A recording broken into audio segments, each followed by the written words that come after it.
I'm like part of the Ohio State family now. It's hard. It's very hard. It's good to be a member of the Buckeye family. You can say we now. We.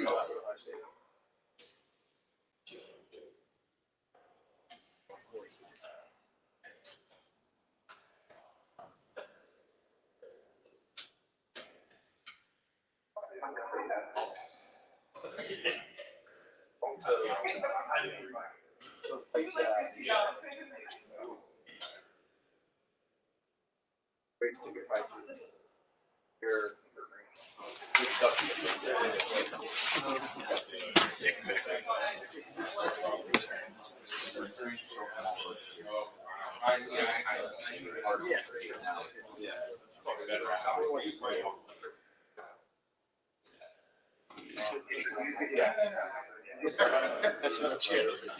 Yep, I can't remember. Why not? Some play money, baby.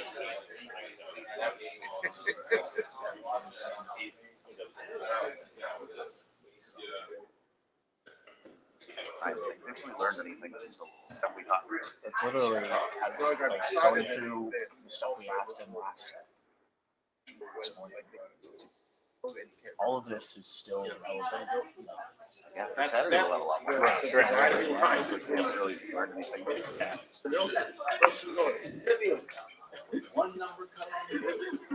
Ryan, could you just run through an update on pretty much everything? Just run down the roster. If there's anything to update on anybody. I'm looking at right now.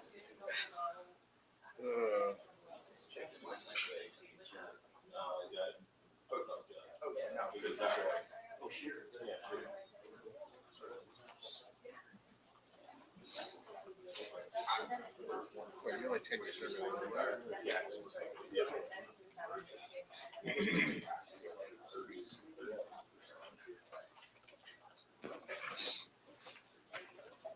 Tim's about that old. Tim for a month, he's 11 years old.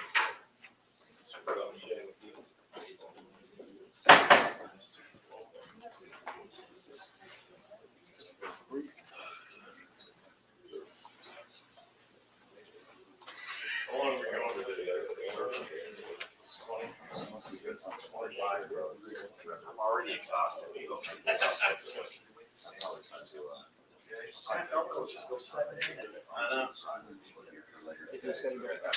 Something for tomorrow. Because. Yeah. We'll get it up. Yeah, I got about 3 guys. Just tell him he's gone. We don't know. He's vanished. He's snapped out. Yeah, I mean, typically they have work. Were they inside today, outside? They have, I mean, so I remember correctly, when they made what he wear apparently. Yeah, that's just like. You can certainly call them.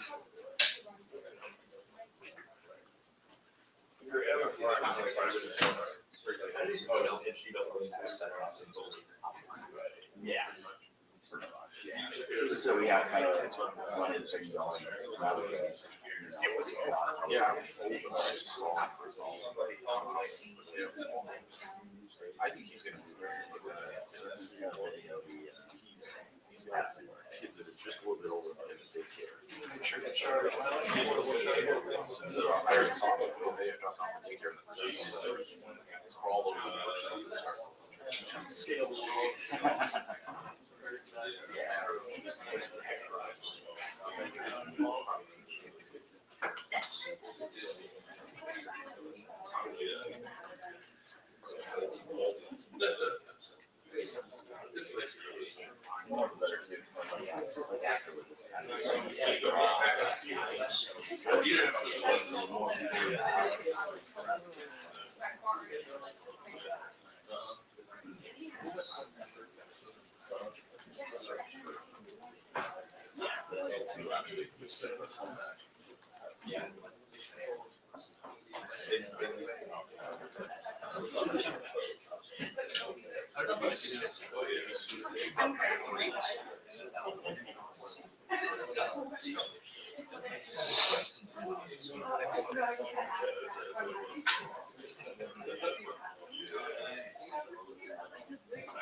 All right, folks, they're wrapping up in there, so I'll bring Coach Day in here. We're gonna go about 20 minutes. We're gonna do one and done unless the follow-up has to do with your original question.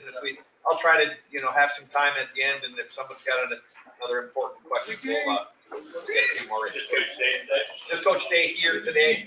We'll come back Thursday. I think we have do I have an open session at the beginning? No? But we have offensive lineman and defensive lineman afterwards. And then, depending on your behavior, we'll talk about Saturday. Thursday we'll be out here, yes. Plan on this game.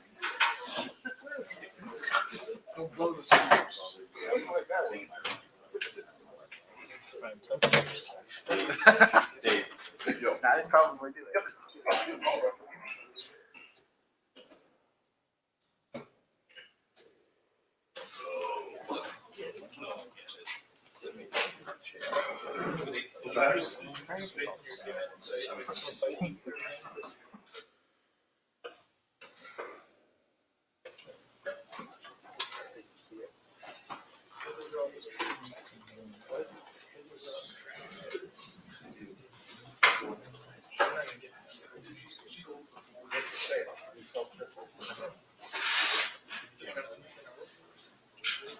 Jared, do you have my recorder? Yes. I don't need it right now. You don't have to look at it. Just give it a second. Well, you must want it. Girl, she was asked about it. Well, I was just thinking about, because he brought up Thursday, so I was thinking ahead.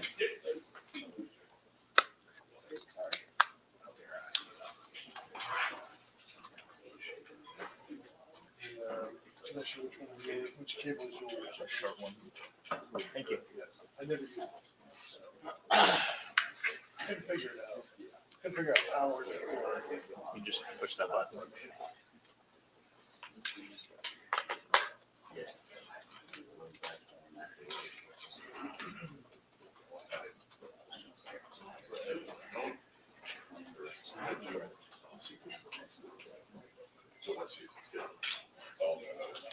No.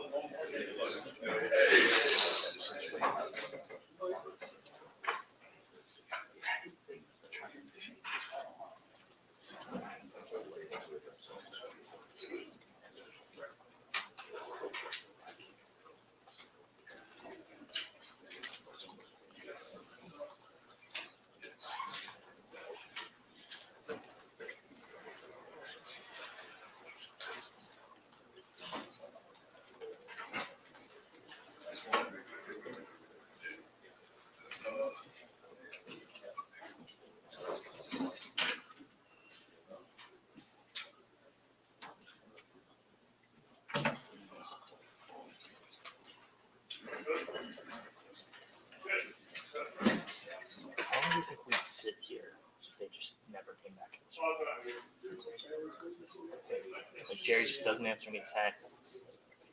He's just here without any information. I think it's 45 minutes. Yeah, I think he's. Yeah, but at least we're getting like updates. Like, okay, we should be here soon. But if just no one came in, we couldn't find me, I'd eventually get hungry.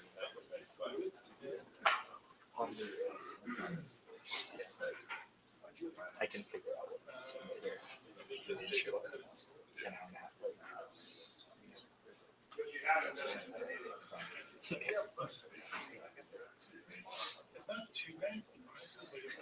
He just walks in and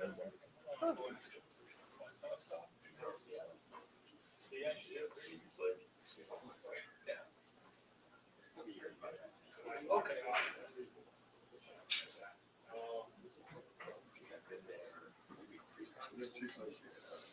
We're gonna get to go, but,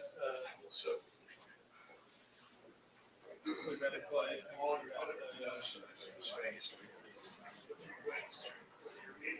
Oh yeah, I did that yesterday too.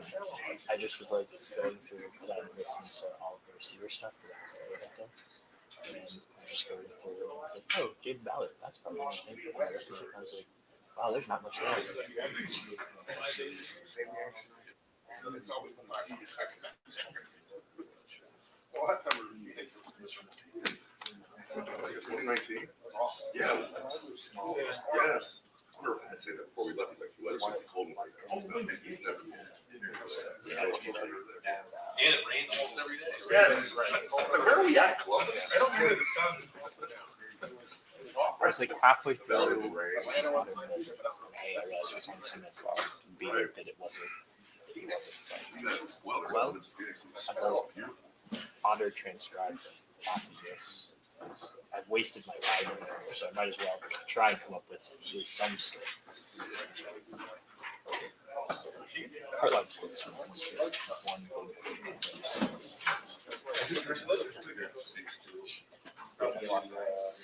That was like the last 10 seconds of what the 30 seconds. She kept doing it so long, that's when we decided. Oh boy. But she'd already been doing it. Like, you want to see that time we were laughing, we was going on slow. Oh, that's the way it was.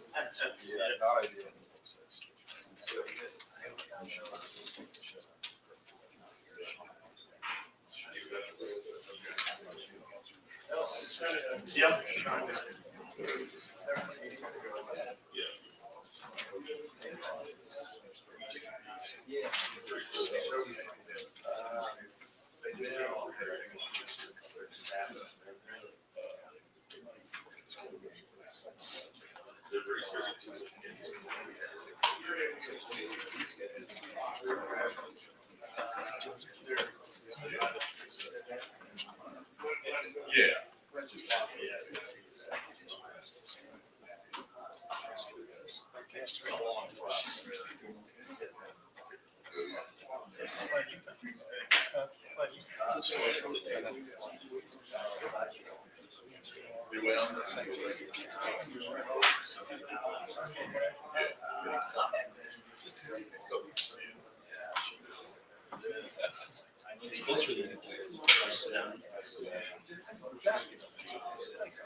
Next time, the last time. Actually, when I was spoken. Oh, I know. Exactly.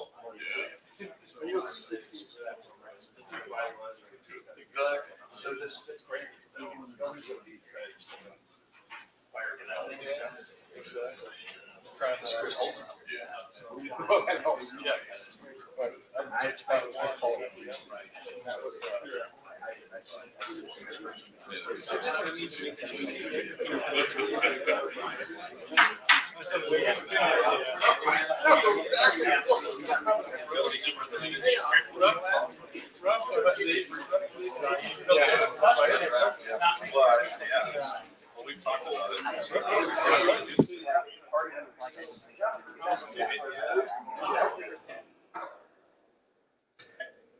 Well,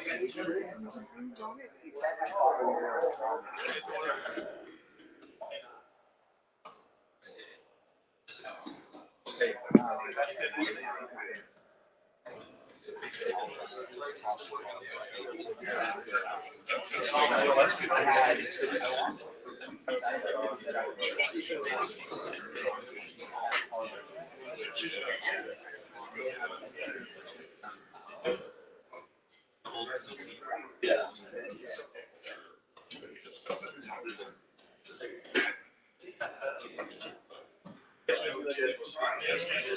Well, I'm saying.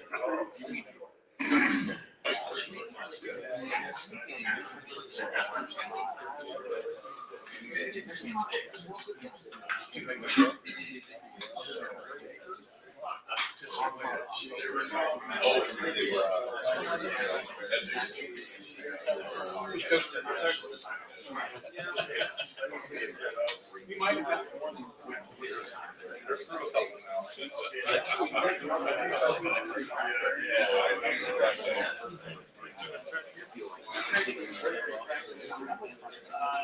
Well, the other two were. Yeah. That was basically all tier.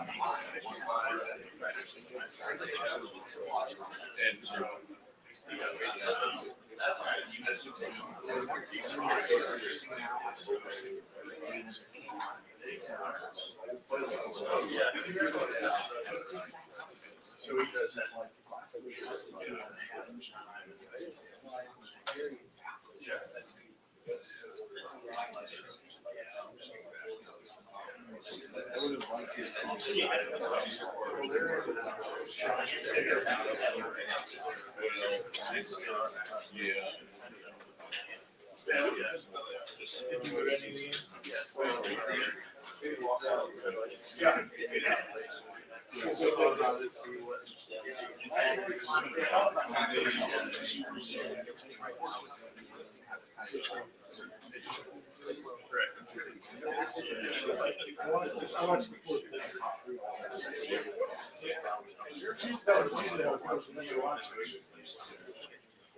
A girl that came back.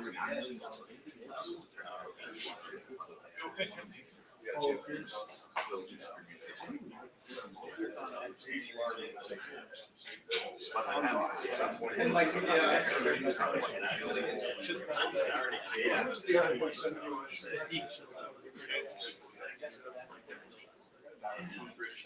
Sixteen feet. like 8 years.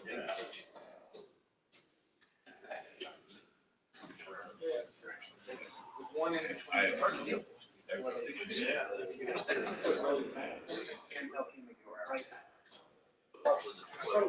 Maybe. It was either back to back or one.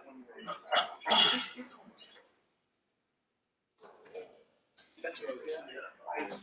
I guess it was.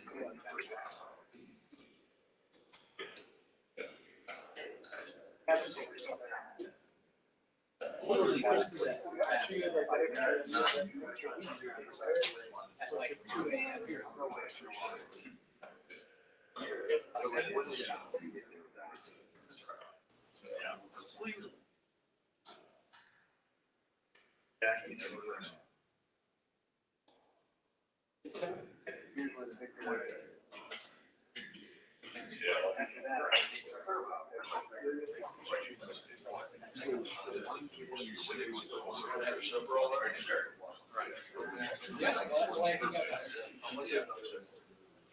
But they did have a bunch of extensions. Oh.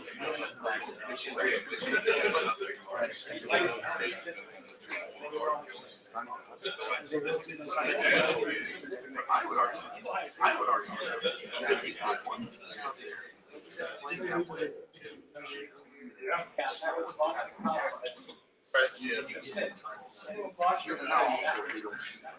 That was his best. He claims that was like a bad matchup. Some of those calls that they Pull out.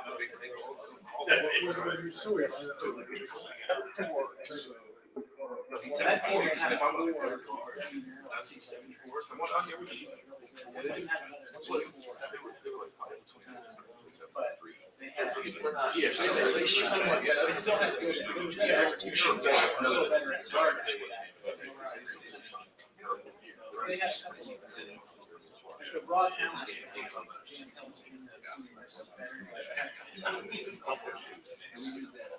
And again, I say that's four. So like three of them, just one is three. And then one of the third.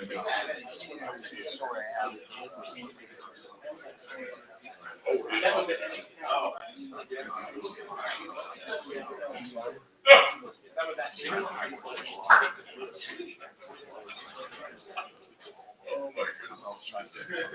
Yeah.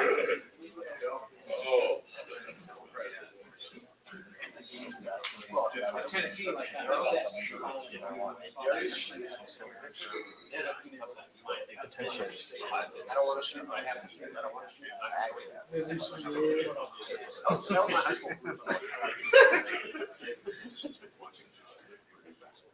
That was your play here, and then deep, and I think the one before. So that was. I've been one side, but one side. One side, I think it's 2019.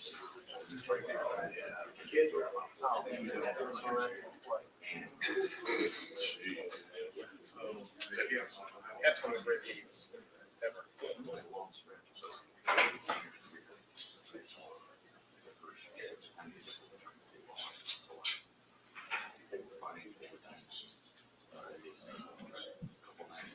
So somewhere along the way, it started.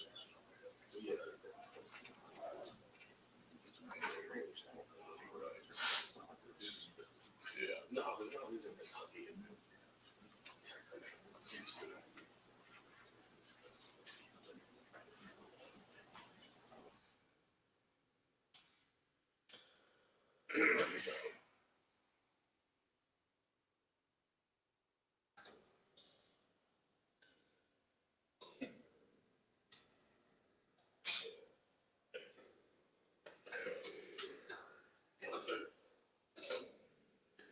Are you calling defensive coaches here? That would be nice. Just in.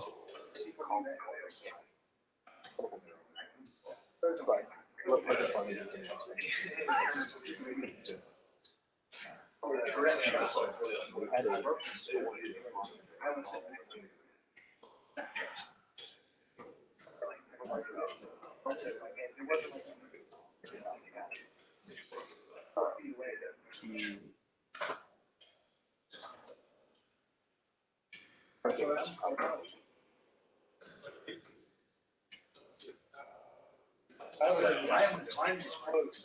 we had people.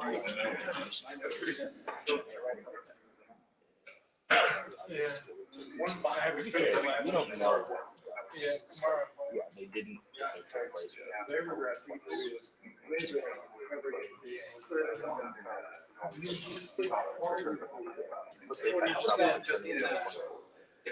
I don't think. Yeah. I mean, like, I just don't. You don't know enough about what goes on. Obviously, he works with people.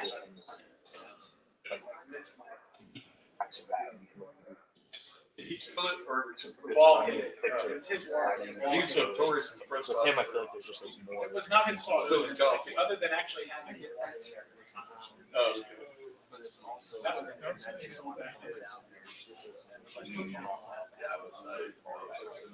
Yeah, yeah.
Till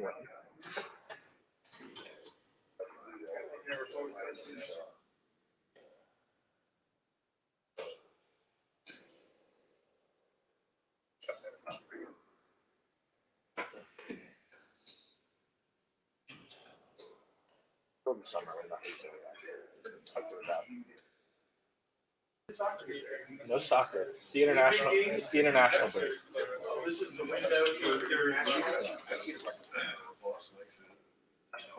I got nothing. Free all week. I'll just be here. The oranges are gonna pile up.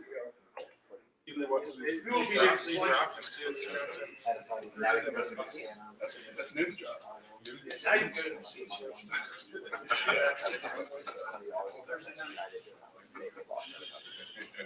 That was a bad one.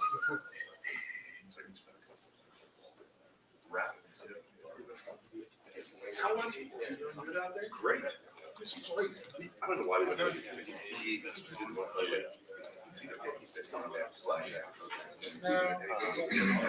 Yeah. Come in here. No football talk. Just practice. Get to know. Get to know. Make it really informal. Yeah. Drink some beer. Coolers. I like that. Maybe more than no. Depends on times. How are you?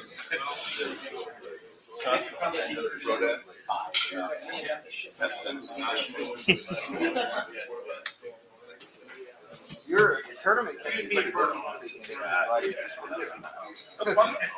Well, yeah. I have a pretty decent age, but I was, got into it pro day, but. Drove right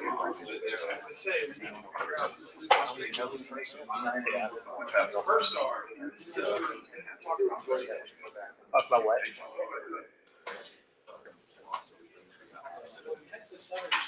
I assume. Yeah, sure.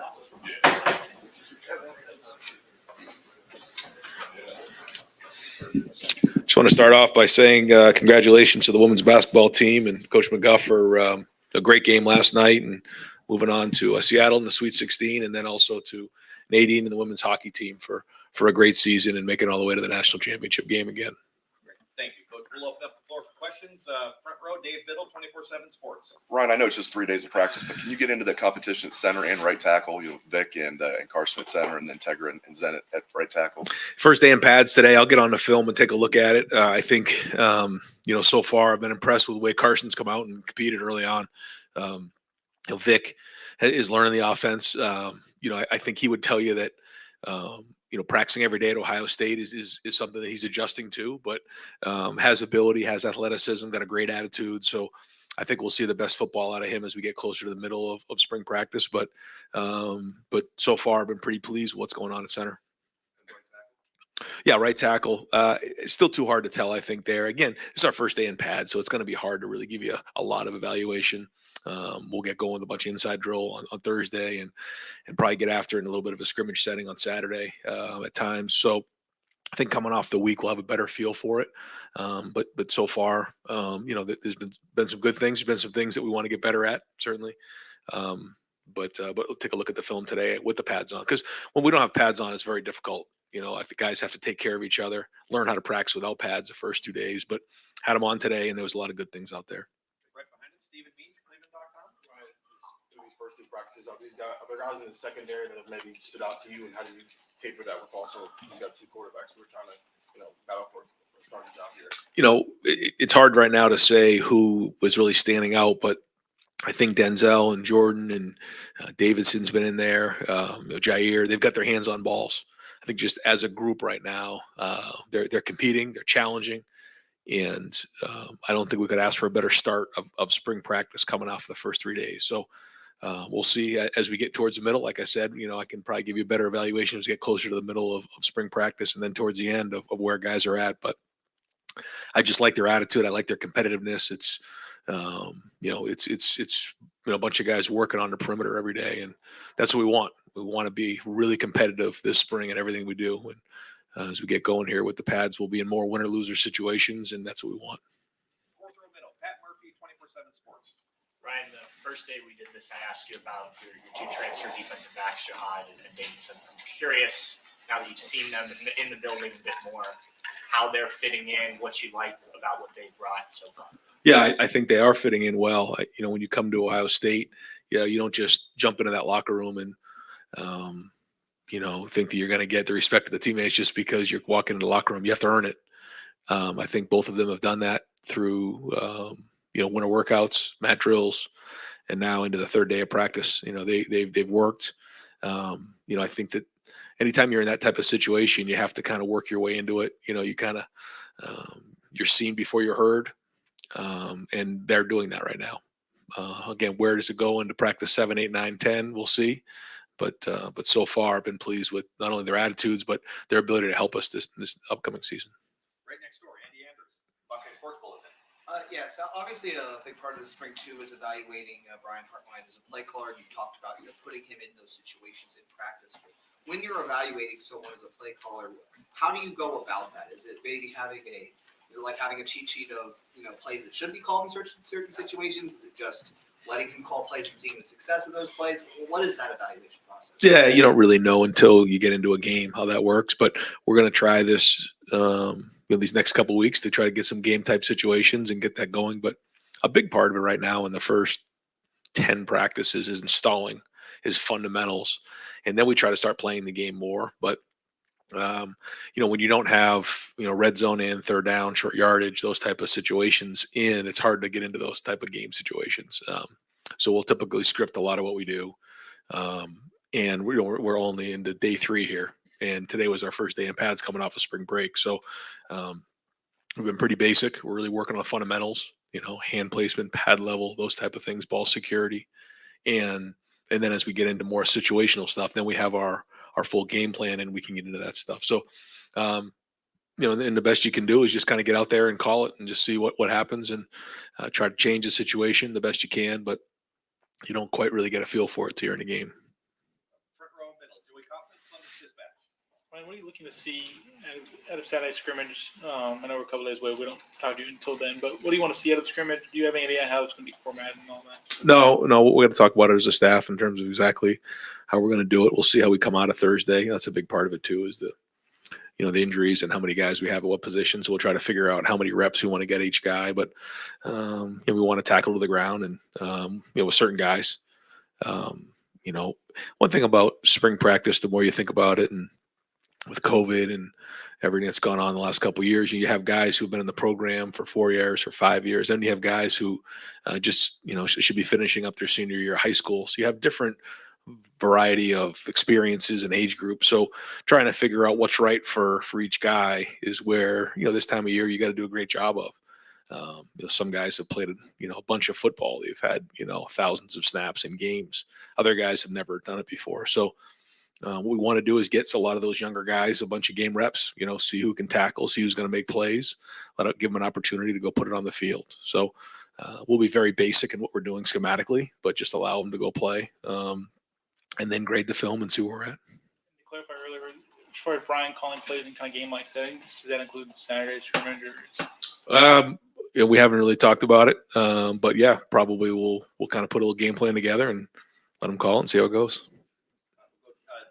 Back row, Bill Landis, Rivals, the podcast. Ryan, you talked about quarterback creativity and play extension and how important that can be. How much does that factor into your evaluations right now? And how do you get a good evaluation of that in a controlled practice setting when the quarterbacks aren't live and the pass rush isn't exactly what they'd experience in a game? The evaluation of the quarterbacks? The best I can tell you, it's a great question, is just based on experience, trying to, compare and contrast based on quarterbacks we've had in the past, what it's looked like, the decision-making process, trying to put them in as many game-like situations as possible. Third down, red zone. But to be honest with you, you really don't know until you get into a game. You don't, I was talking to CJ about it out there. He was at practice and that first Minnesota game, what that was like and the ups and downs of that one.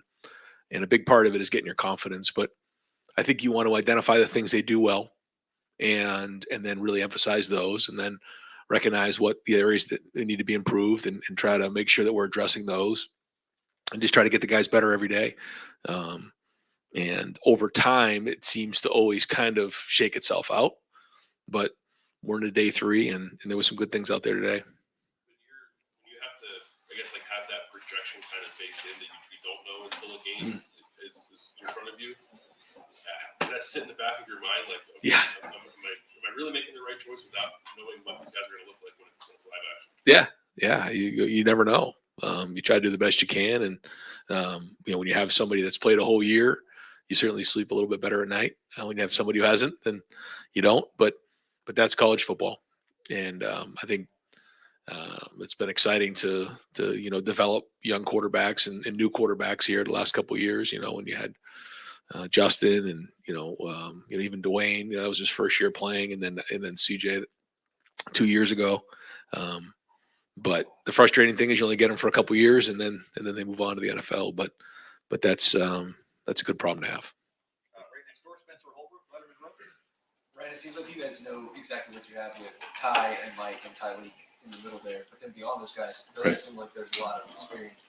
What do you need to see from those guys behind the Bureau, even JD, those guys, to know that you guys are set at defensive tackle heading into this? Yeah, you need them to flash. You need them to make plays. You need them to get off of blocks. Consistency over a whole spring. I think that's one of the things about playing in the D line that's probably talked about, not enough, is this sustaining a certain level of play for an extended period of time. Play 7, 8, 9 of a drive. Playing into the fourth quarter, and you want to see the ability of guys to make plays and flash, and that's great. But can you consistently put days back to back? Can you consistently put plays back to back over time? And that's what we need. We need to see that consistency. Over here to the right, Justin Holbrook, WCMH. Jim said when we talked to him 4 weeks ago that he shifted his focus from teaching to competition this spring. Have you seen that manifest itself? And if you haven't yet, what are you looking for in those terms? What you want to see from competition that he's going to provide your offense? Yeah, we're trying to find as many ways that we can to create winner or loser situations. We're starting practice right after stretch with winner loser situations. As the pads are on, we're going to find as many ways as possible to do that.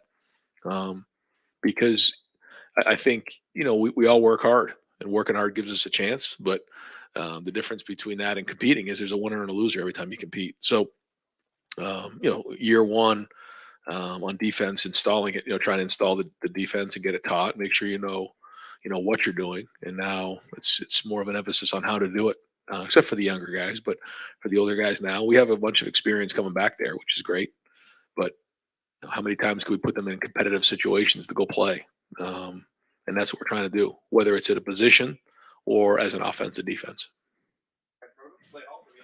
I'm curious about Pro Day and what you feel your role is on that day. Is it schmoozing scouts? Is it answering their questions? Is it trying to calm your guys down? And additionally, and how much does that day mean to the overall evaluation? Because there comes a time, and the ones I've been to, when the quarterbacks start throwing, it's kind of a hush, and you can just feel the tension. And it's like, this is an important whatever. Yeah. I think for us, the last couple of years, we've been able to have some of our younger guys participate to help out. So last year, for instance, CJ, threw to Chris and to Garrett. And so he actually got an opportunity to experience what that was like. We played some music to kind of do what you're talking about, and kind of, that, kind of quiet, awkward tension in the room, just try to get rid of that, because the whole thing of it is just to play loose and have fun. And that's what we try to talk to our guys about, So in terms of our role, I think we just want to provide them whatever they need. It's their day, to try to, highlight what they do best. And with all the different people we come in, we meet with them. We'll have a meeting with everybody who's in attendance, and then a lot of one-off conversations and meetings. Yeah, we do that. And I talk to them, Mick talks to them, and we just, answer any questions that they may have about our players. most of them do such a great job. They know so much about our guys already. They have the combine interviews, but we're just here to advocate and provide information and make sure they have a great day so that they're putting their best foot forward. One other Tim May quickie. If CJ killed it at the combine, does he really need to throw here? It's a piece of the puzzle. I think every time you do something, it's a little piece, but I think you watch what he did this season. You watch the way he played the Georgia game. You get a chance to see, at the combine, the way he throws the ball. But, I think most teams know what he can do.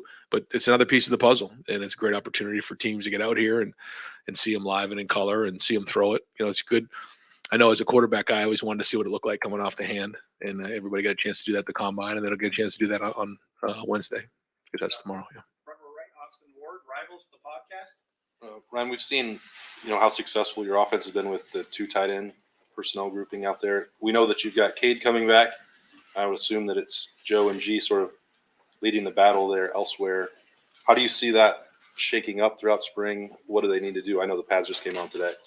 Yeah. Well, they both have to be able to play in 11 personnel, which means they have to be able to go run routes and get open against, safeties and nickels.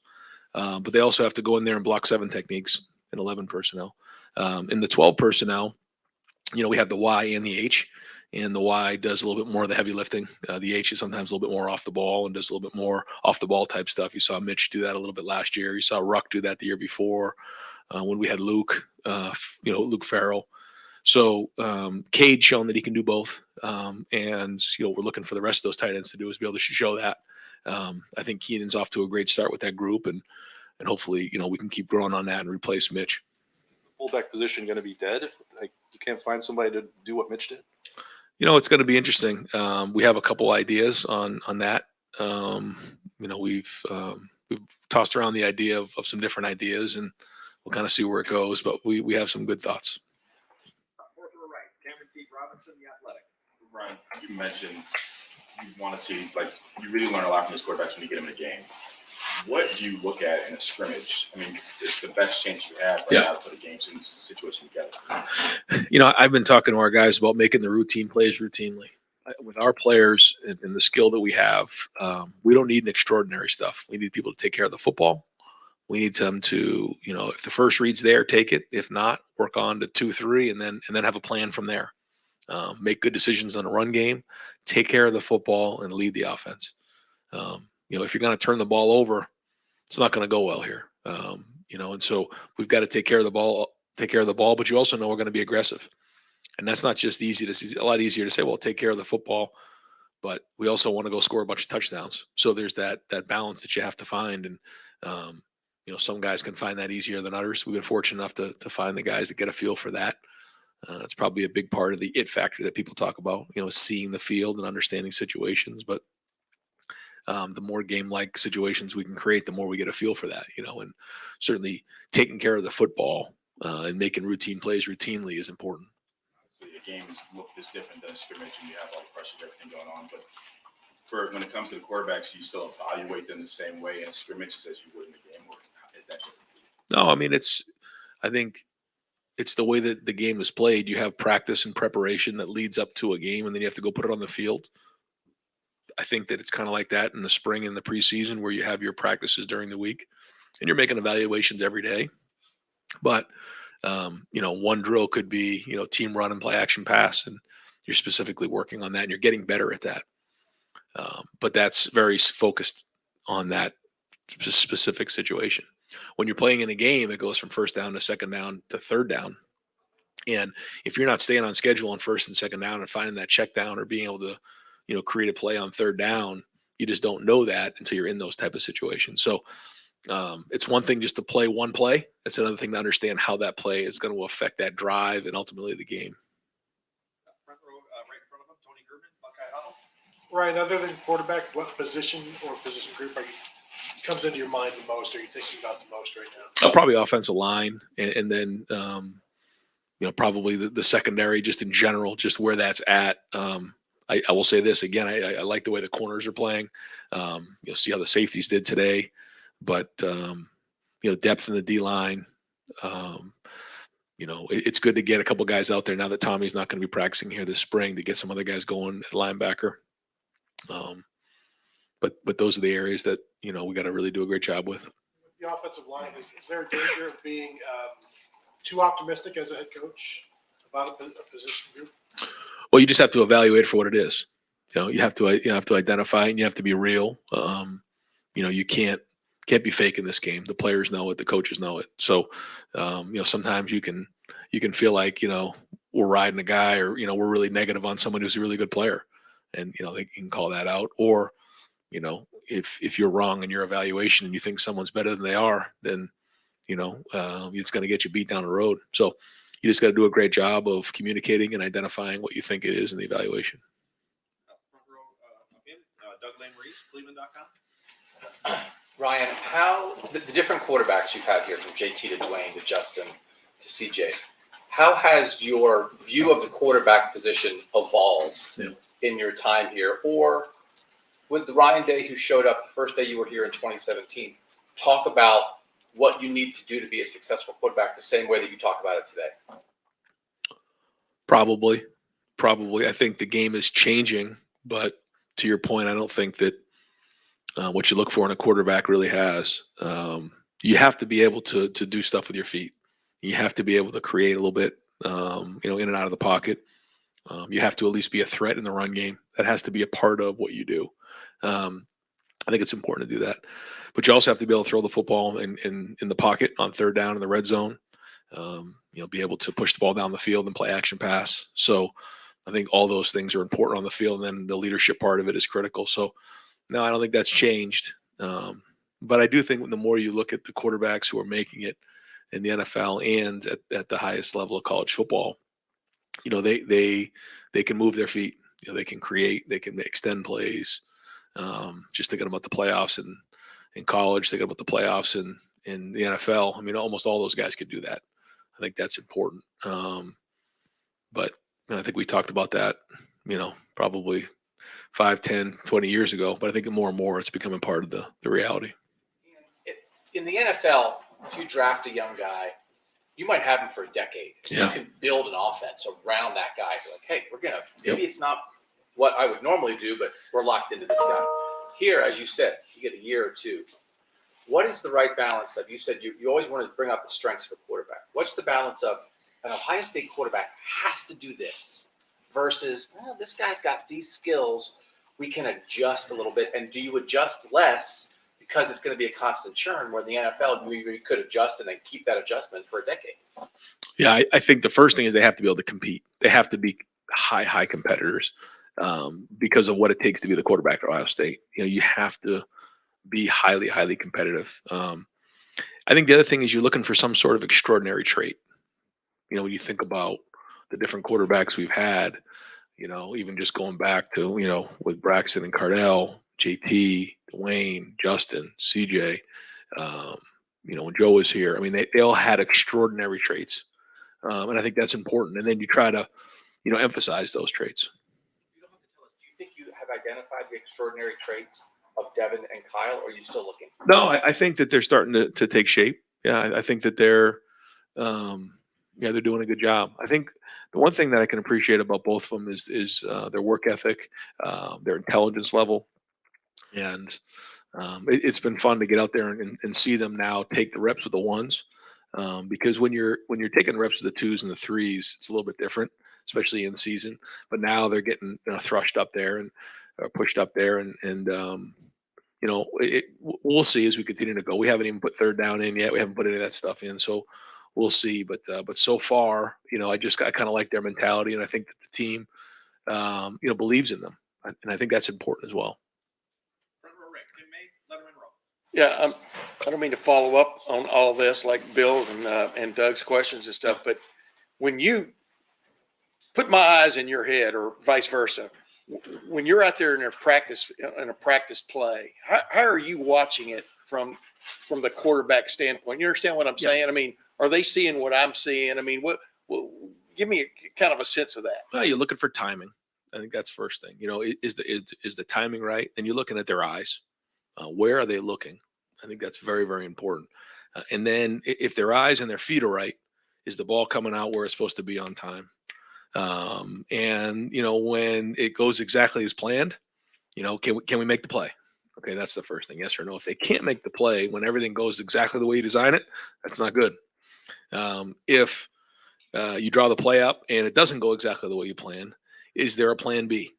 Which is not throwing it there if it wasn't designed perfectly right, or maybe the coverage is a little bit different, where they can recognize, okay, this isn't exactly how we talked about it, or this is a dangerous situation. Now here comes plan B, because it's their job to make it right, and that's part of playing the quarterback position. And so the more times that you can make bad plays right, the better off you're going to be in this game, and I think you can see that at all levels. But you also have to make the routine plays routinely, and that's what we're working on right now. In other words, there's always an answer in a play. Exactly. Usually.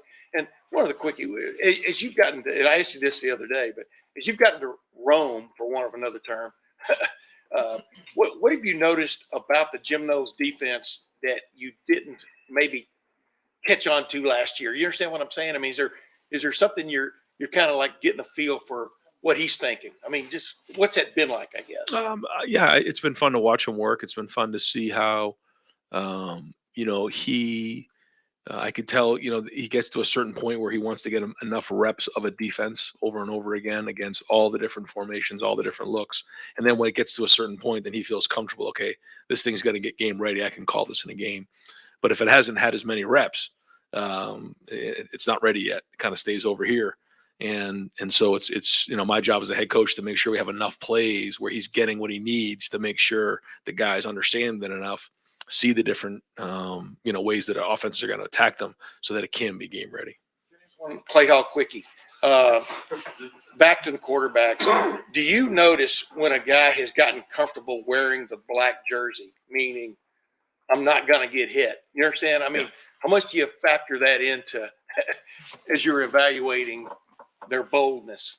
Well, I like when they get into the games, as a backup, to kind of get whacked a little bit. I always try to get them into, even if they're maybe not a quarterback that is going to do a lot of quarterback running. I've always tried to have a couple where they're pulling the ball and they get smacked, or some sort of an out of pocket pass in those games, just to try to see them take that shot, because like you said, in practice they don't get hit like that. So, but that's another part of it that you can't really predict other than what you see. Front row, Bill Rabinowitz, Columbus Dispatch. Another quarterback thing. I'll ask what Doug did want to ask. What are the extraordinary traits that you've seen from Devin and Kyle? I probably won't get into that right now, but probably wait till we get to a little bit midway through, or maybe towards the end of spring, and kind of see where it goes. Because they're going to be there'd be a lot of eyeballs on them, and I think it's good for them to just continue to work and put days on top of days and see where it goes. And one of my suggestions to them is don't get done with practice and start sticking your nose in Twitter and everything like that. Not that there's a lot of evaluations week in and week out, but even after Saturday, I think for quarterbacks, what they have to do is just continue to stay hungry and just keep working and not listen to the noise, because there's going to be a lot of that, especially when you're at Ohio State as a quarterback. So the least amount that I can say, the better for them. So that didn't count as a question, so I can answer another one. Completely different. You guys are going to owe Jerry some beers, I think, after this. You had Big Ten meetings with coaches, right? Yeah. What came out of that you can share in terms of maybe scheduling or just anything else that happened there? Yeah, good conversation about exactly what you're saying. As we go into 24, things are changing, and what does that mean for the conference in terms of the scheduling? There's still a lot to be decided there. But as we go into, going away from divisions and all those types of conversations, there's a lot to be worked out. Certainly with the playoffs and the conference games, and so a lot of back and forth. I thought it was great. We talked about some rule changes and those type of things. So, I think we have our regular meetings, our regular meeting on Zoom, I think maybe next week planned. And so we'll continue that cadence of working with the conference. But I'll say this about the Big Ten coaches: a lot of respect for the guys that are in that room, a lot of experience, really good football coaches. And so even just to be in there and listen to others talk, was really good. Right behind him, Nathan Barrett, Cleveland.com. Ryan, they released the new assistant coaching contracts last week. And we saw the raise that Tim Walton got, but we're also told that there was a change in his title to defensive passing game quarter. Just curious, is there a structural change that goes along with that? And is that taking anything off of Jim's plate? How does that work? Just wanted to try to find as many ways to have the secondary meet together, to tie in the safeties and the corners, which, you know, Tim and Perry were great with, and so was Jim. And so anytime you do that, you just have to make sure you delineate, you know, how things are going to go in terms of chain of command. But Tim's experience speaks for itself, and you know, not much is going to change, but they are going to do some more meeting together as a group. And I felt like it was appropriate to kind of, you know, put that, you know, that job description for Tim, and so, you know, he'll kind of run with it, and then hopefully we can, you know, get everybody on the same page before sometimes we leave meetings and then it goes into individual meetings, because there's pluses and minuses to both. And I think Jim does a great job with the unit meeting, and both coaches do a great job individually, but I think there's times where they all need to be together in a room just to communicate and hear things from one voice. And last year, the assistant salary pool, we believe, was the biggest in the country, and it looks like it might be again this year. Is that something that's important to you? Does that have like a, not to mix my terms, but a currency when you're out in recruiting or talking to other coaches? Well, we always feel like we should have the best at Ohio State, and we can attract the best, and with the board and with Gene's support, you know, we've been able to do that, and, you know, they deserve to be compensated that way, and try to go to bat for the guys. They work really hard, and so, well, we'll continue to do that. But just like anywhere else, you know, we expect to be the best in the country and everything, and so we're fortunate enough to be able to get the best. Time for two more. Third row, Dan Hope, 11 Warriors. Ryan, you mentioned CJ participating in Pro Day last year. Are any of the current players this year going to be participating in Pro Day? Yes, yeah, there's going to be a few. I know that receiver, I'm pretty sure that Marvin, Xavier, Jaden Ballard is going to work out. I don't know exactly all of them, but I'm pretty sure those three are going to help with CJ. What do you think those guys can get out of that experience? Yeah, kind of what we've done in the past, where I believe Garrett and Chris helped work out with, maybe even Jackson helped out with Justin a couple years ago, and then CJ helped out with the guys last year, and maybe even I think Cade might be catching some passes for him. It'll work out at tight end, but I think it just allows them the opportunity to get a feel for what that's like. Like Clay was mentioning, sometimes it can be kind of awkward just kind of being out there and running routes and catching, but just you know, relaxing, getting a feel for it. So when they do it next year, it won't be the first time. And final question is the second row left, Steve Elwagen, 24/7 Sports. Yeah, Coach, maybe this is better for Coach Knowles, but his defense, 3 safeties and 2 corners predominantly. Is there a school of thought that when it is a 3rd and long, it's a passing situation, could you be better served to put a corner in and take one of the safeties out? Because some of the big hits in those situations have come against safeties kind of put in tough cover situations. Maybe it's been depth at corner that you haven't had. I don't know. But is there any discussion about that maybe what's good for 1st and 2nd down may not be the best for 3rd down? Yes, yeah, for sure. I think that what we're looking for in that nickel position is different than the safety position. So we have our 2 safeties, and then we have that nickel.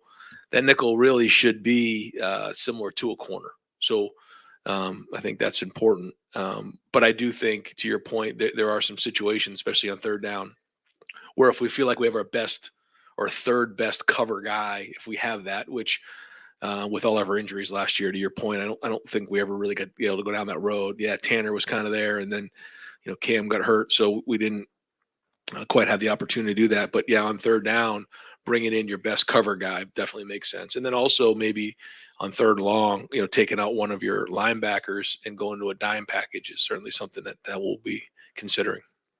Coach, thank you very much. Yeah, thanks, guys. Okay, have a great day. Thanks, Jerry.